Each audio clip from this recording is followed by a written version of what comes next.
Govinda Greens, premium and limited plots, prime location, destination that define your status. In front of Ames, Govinda Greens.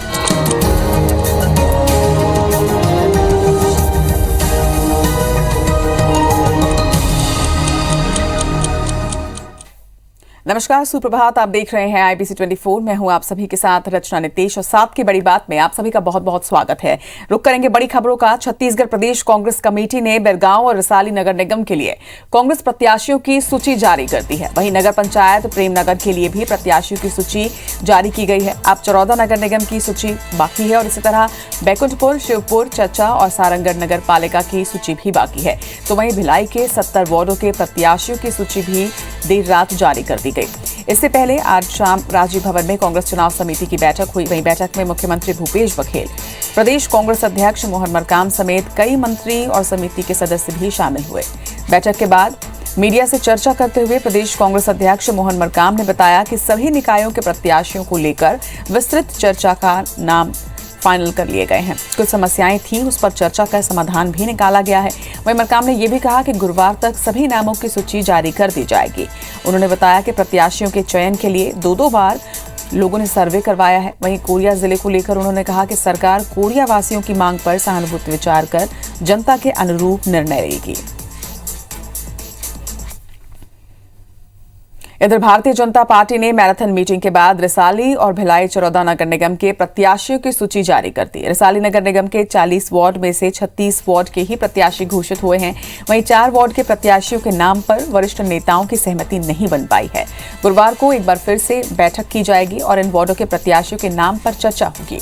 इसी तरह से भोपालपट्टनम, भैरमगढ़ और प्रेम नगर पंचायत के भाजपा प्रत्याशियों की भी सूची जारी हुई।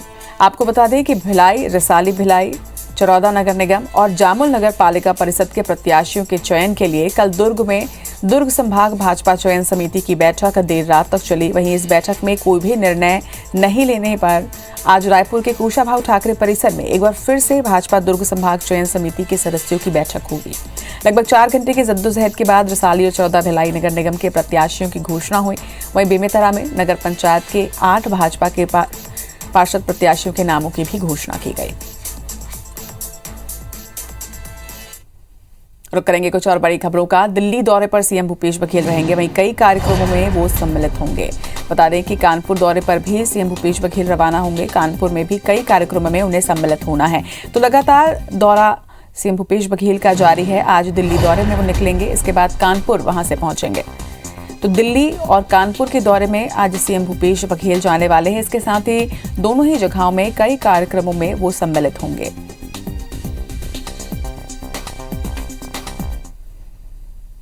और अब रुक करेंगे भोपाल की खबरों का। सीएम शिवराज सिंह चौहान देर शाम हरिद्वार पहुंचे। आज हरिद्वार के प्रवास पर वो रहेंगे। बता दें कि आचार्य श्री राम शर्मा शताब्दी स्मृति व्याख्यान माला में वो सम्मिलित होंगे। इसी तरह से देव संस्कृति विश्वविद्यालय में ये व्याख्यान माला आयोजित होनी है, जहां सम्मिलित होने के लिए वो हरिद्वार पहुंचे हैं। पतंजलि योग पीठ ट्रस्ट भी वो पहुंचेंगे। इसके साथ ही शाम की गंगा आरती में पत्नी के साथ सीएम शिवराज सिंह चौहान शामिल होंगे, जिसके बाद शुक्रवार को सीएम शिवराज सिंह चौहान दिल्ली के लिए हरिद्वार से रवाना हो जाएंगे। तो आज एक दिन के हरिद्वार दौरे पर सीएम शिवराज सिंह चौहान हैं। इस दौरे में वो कई कार्यक्रमों में सम्मिलित होंगे। गंगा आरती में पत्नी के साथ शामिल होंगे। इसके साथ ही पतंजलि योग पीठ भी वो पहुंचेंगे।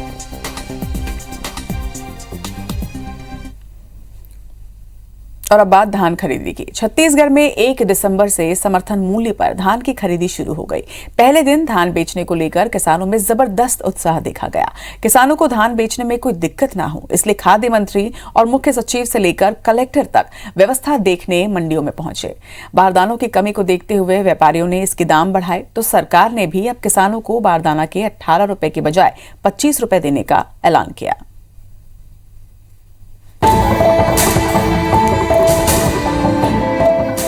ये तस्वीरें छत्तीसगढ़ के धान मंडियों की है, जहां सहकारी समितियों ने किसानों से समर्थन मूल्य पर धान की खरीदी शुरू कर दी। रायपुर, बिलासपुर, रायगढ़, जगदलपुर से लेकर अंबिकापुर और राजनांदगांव तक रजिस्टर्ड किसानों ने धान बेचा। आज से बहुत अच्छा खरीदी चालू हुआ है, उससे कोई परेशानी नहीं हो रहा है और बहुत बढ़िया चल रहा है। कोई दिक्कत, कोई परेशानी नहीं है, बहुत साफ सुथरे खरीदी चल रहा है। सब चीज है, पानी है, जो कांटा और सब ठीक है यहाँ के। खरीदी शुरू हो रही है और धान भी अच्छे अच्छे किसान दे रहे हैं और बहुत अच्छे है। कल हम लोगों को टोकन मिला और पहला तारीख है, हमें खुशी है। धान बेचने में किसानों को कोई दिक्कत ना हो, इसलिए स्थिति का जायजा लेने खुद खाद्य मंत्री अमरजीत भगत रायपुर से लगे गांवों में पहुंचे। उन्होंने किसानों से बात भी की। इसी तरह मुख्य सचिव अमिताभ जैन रायपुर से लगे जरोदा के धान खरीदी केंद्र पहुंचे। रायपुर समेत तमाम जिलों के कलेक्टर भी खाद्य विभाग के अफसरों के साथ खरीदी केंद्र पहुंचे और व्यवस्था देखी। धान खरीदी की उत्तम व्यवस्था की गई है। किसान अपना उपज ला करके खरीदी केंद्र में बेचेगा। किसान के लिए इससे बड़ा और कोई ना उपहार हो सकता है ना सौगात हो सकता है। इस किसान त्योहार की मैं सबको बहुत बहुत बधाई और शुभकामनाएं। और इस साल 4 नए धान खरीदी केंद्र भी राज्य शासन द्वारा बनाए गए हैं और इस साल लगभग 1 लाख से भी ज़्यादा किसानों द्वारा पंजीयन किया है और कि लगभग 35 से लेके 40 लाख क्विंटल तक धान खरीदी होगी। 5,90,000 टन के आसपास बालोद जिले में आने की संभावना है। 136 सेंटर है, सभी जगह पुख्ता तैयारी हो चुकी है। नोडल ऑफिसर नियुक्त हैं, तहसीलदार, नायब तहसीलदार, एसडीएम सब दौरा कर रहे हैं। धान खरीदी में बारदाने की कमी को देखते हुए व्यापारियों ने इसके दाम बढ़ाकर 25 से 34 रुपए तक कर दिया, जिसके बाद सरकार ने कहा कि किसानों को अब बारदाने के बढ़े दाम मिलेंगे। पहले 18 रुपए में खरीदा जाता था, लेकिन अब 25 रुपए दिया जाएगा। साथ ही चीफ सेक्रेटरी ने कहा है कि बारदाने का स्टॉक रखने वालों पर कार्रवाई भी की जा रही है। समर्थन मूल्य पे धान खरीदी सरकार का सबसे बड़ा कार्यक्रम है। करीब 25,000 करोड़ रुपए इसमें लगते हैं। सभी लोग यहाँ पर खुश और आशान्वित हैं। धान खरीदी के साथ ही सियासत भी शुरू हो गई है। मुख्यमंत्री भूपेश बघेल ने कहा है कि उनकी सरकार किसानों की सुविधा के लिए काम कर रही है, लेकिन केंद्र सरकार परेशान कर रही है।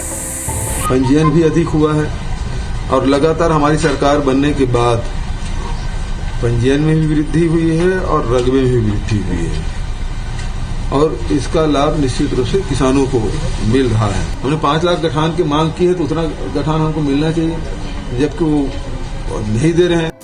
इधर कांग्रेस और भाजपा दोनों ही पार्टियों ने किसानों की मदद के लिए अपने स्तर पर कमेटियां बनाई है, लेकिन खरीदी शुरू होने के बाद पहले दिन कांग्रेस कार्यकर्ता गौठान समिति के सदस्य और पंच सरपंच जहां सक्रिय नजर आए, वहीं भाजपा का किसान मितान तैनात करने और हेल्प डेस्क बनाने के फैसले पर कोई अमल नहीं हुआ। खरीदी केंद्र में भाजपा कार्यकर्ता नजर ही नहीं आए, जिस पर अब पार्टी कह रही है कि ये पहला दिन था, आने वाले दिन में वो किसान मितान तैनात करेंगे। 1 करोड़ मतलब 100 लाख मेट्रिक टन धान खरीदे जाइए। कोई किसान मन ला कोई तकलीफ नहीं होना चाहिए। हमारे सबके एक वादा है और हम सब किसान मन की सेवा करे पर तैयार हैं। यहाँ भी जो हमारे सोसाइटी के माननीय पदाधिकारी गण हैं। शहर में सरकार तोपे के बहुत मन प्रयास करत है, लेकिन ग्रामीण क्षेत्र में पूरी तरह से अवस्था के हाल में घर से हमारे मन के पूरा किसान मितान मन वहाँ सकला है। हेल्प डेस्क लगे है, किसान मन के जो समस्या है समाधान करे पर बैठे है और ये सरकार को जो नाकामी है उजागर करबो। आने वाले समय में उनका आंदोलन तेज हुई। सरकार ने इस साल 1 करोड़ 5 लाख मीट्रिक टन धान खरीदी का लक्ष्य रखा है, लिहाजा उसके सामने अभी कई चुनौतियां आएंगी। Bureau report, IBC 24।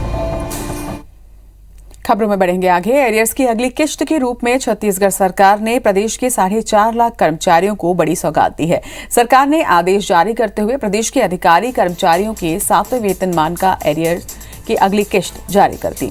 इससे चतुर्थ वर्ग के कर्मचारियों को लगभग 5,000 और वर्ग 1 के अधिकारियों को करीब 8,000 रुपए का लाभ मिलेगा। वहीं सरकार की इस घोषणा से कर्मचारी काफी उत्साहित हैं। बता दें कि 1 जनवरी 2016 को 7वें वेतनमान को लागू होना था, लेकिन तत्कालीन सरकार ने 1 जुलाई 2017 को इसकी घोषणा की। इस बीच के समय का पैसा एरियर्स के किश्त के देने तय किए गए। वहीं जारी इस आदेश के तहत कर्मचारी अधिकारियों को एरियर्स की चौथी किश्त मिलेगी। तो 4 लाख कर्मचारियों को ये सौगात मिलेगी। आपको बता दें कि एरियर्स का भुगतान होगा, जिसमें बड़ी सौगात कर्मचारियों को मिलेगी। सीएम भूपेश बघेल ने ये सौगात दी है। 4 लाख कर्मचारियों को इससे लाभ होगा। 7वें वेतनमान के एरियर्स की अगली किश्त जारी कर दी गई है और लगभग 4 लाख कर्मचारी लाभान्वित हुए हैं। सरकार की इस घोषणा के बाद कर्मचारियों में काफी उत्साह है। चतुर्वर्ग के कर्मचारी वर्ग 1 के अधिकारियों को इस घोषणा के बाद लाभ मिलेगा, तत्कालीन सरकार ने 1 जुलाई 2017 को घोषणा की थी, लेकिन एरियर्स की किस्त अब जारी की गई है।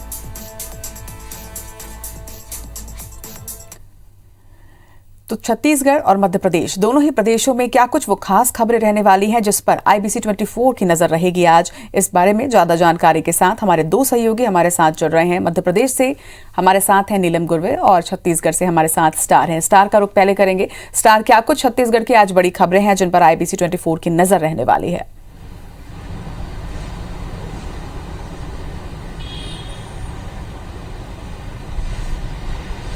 देखिए, बड़ी खबरों की बात करें, पहले सियासी खबरों की बात कर लेते हैं। सियासत से जुड़ी हुई मुख्यमंत्री भूपेश बघेल का उत्तर प्रदेश दौरा जारी है। उत्तर प्रदेश के कानपुर में आज वो कई कार्यक्रम में शामिल होंगे और कल ही दिल्ली के लिए रवाना हुए थे। दिल्ली से उत्तर प्रदेश रवाना हो गए थे और आज कानपुर में जैसे उनकी सभाएं हैं और मुख्य पर्यवेक्षक नियुक्त किया गया है, जिसके बाद लगातार उनका उत्तर प्रदेश दौरा है वहां पर जारी है और कई कार्यक्रमों में संगठन के रूप में संगठनात्मक कार्यक्रम में, इसके अलावा पब्लिक से मीटिंग में भी शामिल वो हो रहे हैं। इसके अलावा धान खरीदी का दूसरा दिन रहेगा। पहले दिन खुद मुख्य सचिव ने जायजा लिया था, खाद्य मंत्री ने जायजा लिया था, तो व्यवस्थाओं को दुरुस्त करने के निर्देश भी दिए गए जहां कुछ कमी पाई गई है। तो धान खरीदी आज दूसरा दिन रहेगा, वो भी एक बड़ी खबर रहेगी। साथ ही आपको बता दूं कि नीट काउंसलिंग की मांग को लेकर देश भर में जो जूनियर डॉक्टरों की हड़ताल जारी है, उसके तहत रायपुर के मेडिकल कॉलेज में भी जो है जूनियर डॉक्टर्स की हड़ताल जारी है और सारी सेवाएं उन्होंने बंद कर रखी है, यहाँ तक कि ओपीडी सेवाएं भी बंद कर रखी है। हालांकि कोविड सेवाओं को उन्होंने जारी रखा है, लेकिन जिस प्रकार से बात हुई थी, यदि जल्दी समाधान नहीं निकलता उनकी समस्याओं का, तो आने वाले समय में वो कोविड की जो ट्रीटमेंट्स हैं, कोविड ओपीडी है, इसको भी बाधित कर सकते हैं। तो ये हड़ताल जारी रहेगी, वो भी एक बड़ी खबर रहेगी। इस प्रकार जो भी इनसे जुड़ी जो भी खबरें लगातार रहेगी वो हम अपने दर्शकों तक पहुंचाते रहेंगे। यहाँ जी, तो छत्तीसगढ़ की है बड़ी खबरें। इसके साथ ही मध्य प्रदेश में क्या कुछ सियासी हलचल रहने वाली है, जानने के लिए हमारे साथ नीलम जुड़ी हुई है। नीलम, जी बिल्कुल, मध्य प्रदेश में अगर हम बात करें तो मुख्यमंत्री शिवराज सिंह चौहान हरिद्वार प्रवास पर रहेंगे। कल देर शाम मुख्यमंत्री अपनी पत्नी साधना सिंह के साथ पहुंचे हरिद्वार और आज उनके हरिद्वार में कई कार्यक्रम है। सबसे पहले वो हरिद्वार में ही जो है आज पौधारोपण करेंगे अपने संकल्प के तहत। उसके बाद देव संस्कृति विश्वविद्यालय में आचार्य श्री शर्मा स्मृति व्याख्यान माला में कार्यक्रम को संबोधित करेंगे। वहीं दोपहर 3 बजे पतंजलि योग ट्रस्ट भी जाएंगे, जहाँ वो योग गुरु रामदेव बाबा से भी मिलेंगे और कई वहां पे जो उनके शिष्य रहेंगे उनसे भी मुलाकात करेंगे और पूरी सभा को भी संबोधित करेंगे। वहीं शाम को हरिद्वार में गंगा आरती में भी सीएम शामिल होंगे। तो आज का पूरा जो उनका दौरा है, काफी व्यस्ततम दौरा हरिद्वार में रहने वाला है। वहीं कल सुबह जो है हरिद्वार में पौधारोपण करने के बाद मुख्यमंत्री दिल्ली रवाना होंगे, जहां वो एक कार्यक्रम में शिरकत करेंगे और उसके बाद उनकी भोपाल रवानगी होगी और मुख्यमंत्री का आज ये पूरा कार्यक्रम रहेगा। इसके अलावा हम दूसरी बड़ी खबरों पर नजर डालें तो तीसरी लहर की आशंका को देखते हुए स्वास्थ्य विभाग ने गाइडलाइन जारी कर दी है, जिसके तहत कई महत्वपूर्ण निर्देश दिए गए हैं। पहले ही सीएम ने जब जिला क्राइसिस कमेटी की बैठक ली थी तो उन्होंने जो निर्देश दिए थे उसकी गाइडलाइन अब जारी कर दी गई है। मास्क और सोशल डिस्टेंसिंग अनिवार्य कर दिया गया है। वहीं अंतर्राष्ट्रीय जो देश है जिनमें 12 देशों को जिनको रिस्क की श्रेणी में रखा गया है, यदि मध्य प्रदेश में वहां से कोई यात्री आती है तो उनकी सूचना देने की बात कही गई है और एयरपोर्ट पर सैंपलिंग की बात की है। ट्रीट, टेस्ट और ट्रीटमेंट, 3 ये ट्रिपल टी पर जो है काम करने की बात कही गई है, ताकि जो तीसरी लहर की अगर यह आशंका है या वेरिएंट ऑफ कंसर्न ओमिक्रॉन की जो आशंका है उसको देखते हुए अभी से सख्ती बरती जाए और पूरे जो व्यवस्था है उनको सुचारू रूप से चलाया जाए। तो ये जो गाइडलाइन है उसका सख्ती से सख्ती पालन करवाया जाए, ये सभी जिला कलेक्टर्स को निर्देशित किया गया है। जी जी, तमाम जानकारी के लिए आप दोनों का ही बहुत बहुत शुक्रिया। जवाद चक्रवात का असर अब ट्रेनों के परिचालन पर भी बढ़ रहा है। रेलवे ने एसईसीआर के रायपुर रेल मंडल के 7 ट्रेनों को रद्द कर दिया है। इस दौरान 2 से 4 दिसंबर तक ट्रेनों का परिचालन प्रभावित रहेगा। वहीं जिन ट्रेनों को रद्द किया गया है उसमें 2 दिसंबर को 12844 अहमदाबाद पुरी एक्सप्रेस, 3 दिसंबर को 18517 Korba Visakhapatnam express, 18426 Durg Puri express, 12843 Puri Ahmedabad express, 18518 Visakhapatnam Korba express, 4 दिसंबर को 12807 विशाखापट्टनम निजामुद्दीन एक्सप्रेस और 4 दिसंबर को 22974 पुरी गांधीधाम एक्सप्रेस रहेंगी।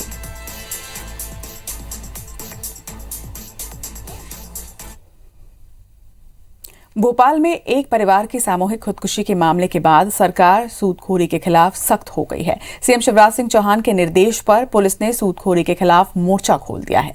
भोपाल में जिला प्रशासन ने सूदखोरों को लेकर अभियान भी शुरू किया है। इसमें पंजीकृत सूदखोरों के रिकॉर्ड जांचे जा रहे हैं। तय ब्याज दर से ज्यादा राशि वसूलने वालों की सूची तैयार की जा रही है। वहीं पंजीकृत सूदखोरों से ऐसे लोगों की सूची भी मांगी गई है जिन्होंने मजबूरी के चलते सूदखोरों से रकम उठाई। ऐसे लोगों से टेलीफोनिक संपर्क भी किया जा रहा है। वहीं इस अभियान से ऐसे सूदखोरों पर सीधी कार्रवाई की जाएगी जो कि प्रावधानों के विपरीत काम कर रहे हैं। इधर उज्जैन पुलिस ने भी सूदखोरों के खिलाफ अभियान चलाकर अब तक 3 मामले दर्ज किए हैं। एसपी ने सभी थाना प्रभारियों को सूदखोरी से जुड़े मामलों में जांच के बाद कार्रवाई करने के भी निर्देश दिए हैं। उज्जैन में सूदखोरों से परेशान एक परिवार सामने आया। वहीं पुलिस ने इस मामले में कार्रवाई के निर्देश दिए हैं। शहडोल में प्रशासन ने सूदखोरी के एक मामले में आरोपी जयप्रकाश त्रिपाठी के अवैध मकान को जमींदोज कर दिया है। बता दें कि आरोपी पर 10,000 का इनाम था। वो 15 अप्रैल से फरार था। पुलिस ने 28 नवंबर को आरोपी को गिरफ्तार किया। कोरोना के नए वेरिएंट की आहट के बीच जबलपुर में स्वास्थ्य विभाग वैक्सीन की दूसरी डोज को घर घर जाकर लगाने का काम कर रहा है। साथ ही शिवराज सरकार के निर्देश पर विशेष अभियान भी चलाया गया है। जिले के मुख्य चिकित्सा अधिकारी की माने तो जिले में करीब 80% लोगों को वैक्सीन की दूसरी डोज लगाई जा चुकी है, जबकि जो 20% लोग बच गए हैं उन्हें दूसरी डोज लगाने के लिए विशेष अभियान चलाया जा रहा है। वहीं 15 दिन का लक्ष्य इसके लिए तय किया गया है। बता दें कि सीएमएचओ डॉक्टर रत्नेश कुरारिया के मुताबिक जबलपुर जिले में पहली और दूसरी डोज मिलाकर अब तक कुल 35,58,891 लोगों को कोरोना का टीका लगाया जा चुका है, जिसमें अभी कुल 16,06,747 व्यक्तियों को दूसरी डोज लगाने का काम किया जा चुका है।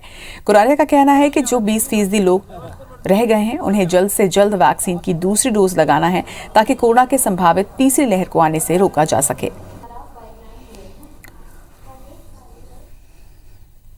इधर दतिया की इंदरगढ़ तहसीलदार ने उत्तर प्रदेश से आने वाले धान के अवैध परिवहन पर बड़ी कार्रवाई की है। कृषि उपज मंडी के बाहर खड़े ट्रक को जब्त किया गया है, जिसमें क्रांति धान 300 बोरी मोटी धान भरी हुई थी, जिसकी कीमत 4,80,000 रुपए बताई जा रही है। वहीं ट्रक को जब्त कर इंदरगढ़ पुलिस ने के सुपुर्द कर दिया गया है। आपको बता दें कि दतिया कलेक्टर संजय कुमार ने उत्तर प्रदेश से मोटी धान क्रांति जिले में आने पर पूरी से प्रतिबंध लगाया हुआ है। उन्होंने संबंधित क्षेत्र के तहसीलदारों को निर्देश दिए थे कि उत्तर प्रदेश से आ रही धान का निरीक्षण किया जाए। आपको ये भी बता दें कि जिले में समर्थन मूल्य पर धान की खरीदी शुरू हो चुकी है और सीमावर्ती राज्य उत्तर प्रदेश के व्यापारी धान खपाने के फिराक में हैं और इसी को लेकर चौकसी बरती जा रही है। राजधानी भोपाल के करीब 48 इलाकों में आज पानी की सप्लाई बाधित रहेगी। दरअसल सीवरेज प्रोजेक्ट पर काम कर रही कंपनी की लापरवाही से एक बार फिर से कुलार पाइपलाइन फूट गई है, जिससे करोड़ों लीटर पानी बह गया है। पाइपलाइन फूटने की वजह से यातायात भी यहां प्रभावित हुआ है। इधर नगर निगम की जल शाखा के अधिकारियों ने सुधार कार्य को शुरू किया है, लेकिन इसके लिए कुलार प्लांट से पानी सप्लाई रोकी गई। ऐसे में पानी की टंकियां भी खाली हैं। वहीं नगर निगम के अधिकारियों का ये दावा है कि कल रात तक ये सामान्य रूप से पानी सप्लाई की जा सकेगी। तब तक जल आपूर्ति के लिए वैकल्पिक व्यवस्थाएं होंगी।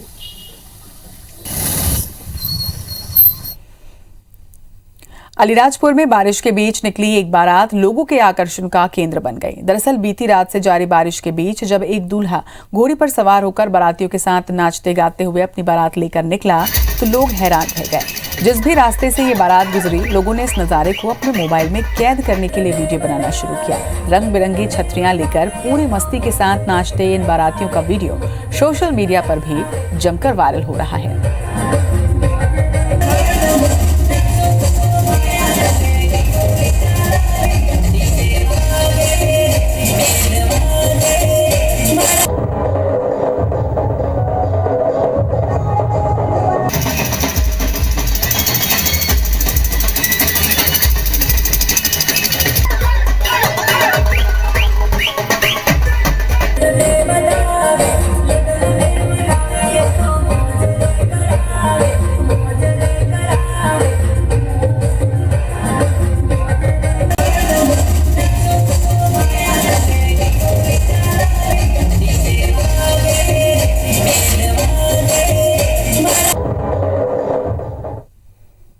इसी के साथ इस बुलेटिन में फिलहाल इतना ही। आगे देखिए हमर बानी हमर कोट। नमस्कार।